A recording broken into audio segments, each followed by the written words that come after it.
My name is Kat Barden, and I'm the Head of Public Services for Reeves Library at Westminster College.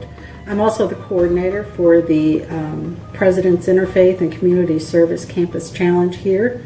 This year our initiative focuses on human trafficking.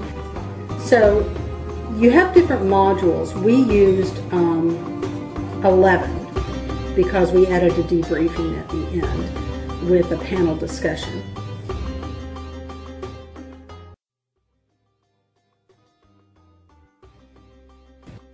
The first module is a family setup, and the idea is to group the players randomly so that we can create families who will participate in the game and familiarize themselves with some of the different concrete issues that refugees will face.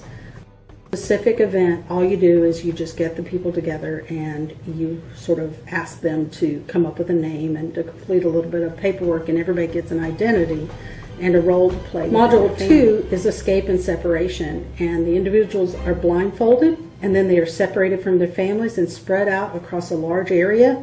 There's a lot of confusion and a lot of chaos, simulating an at-risk situation when the participants then must find their family and regroup if they can. Game module number 3 is the emergency supply case. And these individuals have to put together an emergency supply group of rations and equipment. And each family has to decide which items to carry on the journey, because everybody can only take one thing. So you will not be able to take everything on your wish list. Game module number 4. This is a temporary shelter. And the idea is to create a situation where the players must adapt to a very uncomfortable and difficult environment. There's overcrowding, there's fatigue, there's darkness, there's confusion. They must do whatever they can to pass the time the best way they can despite the conditions. And there are people roving around trying to locate and capture people who are making too much noise, thereby reinforcing the at-risk. Game module number 5 is deciding to leave your country. And in this section, you try to make the participants realize how difficult it is to decide to leave one's country. And in the second time we've done this game, or this simulation, one of our student participants, his family chose not to leave, which really taught something to the leadership, that not everybody will choose to leave in the face of danger. You then have the border crossing. This is game module number 6.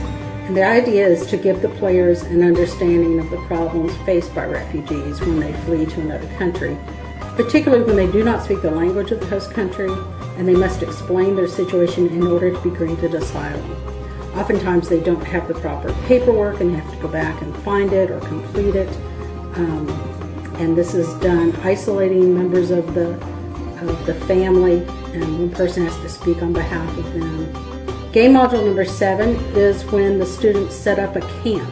And this is supposed to be a semi-temporary, permanent option for them. And they prepare a list of materials that they think they will need for every family in the refugee camp. And then the families receive some of the supplies to move in.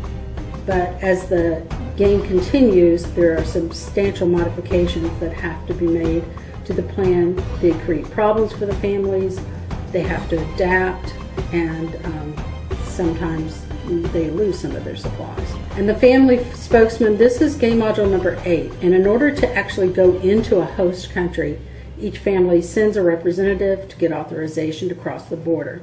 And this is where some of the supplies that are left over came in handy for some of the students.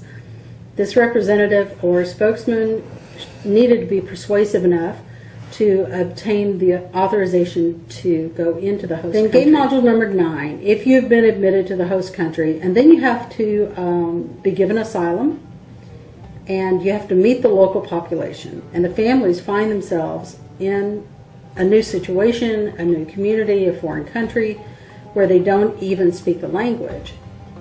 And they are going to have to communicate somehow. If they move somewhere, they have to figure out how to feed themselves, inform themselves, or get an education, or simply just create a culture which can sustain them. Then game module number 10 is the repatriation. And the players become aware of the problems and risks faced by refugees when they go back to their own country. And specifically, you have to go back to the home country, and then you have to collect the necessities for reestablishing your homestead, and things like food and water and shelter, but there also are some dangers along the way. And so you could make it all the way through the simulation only to be killed or injured, or in some way kept from joining your family there in repatriation.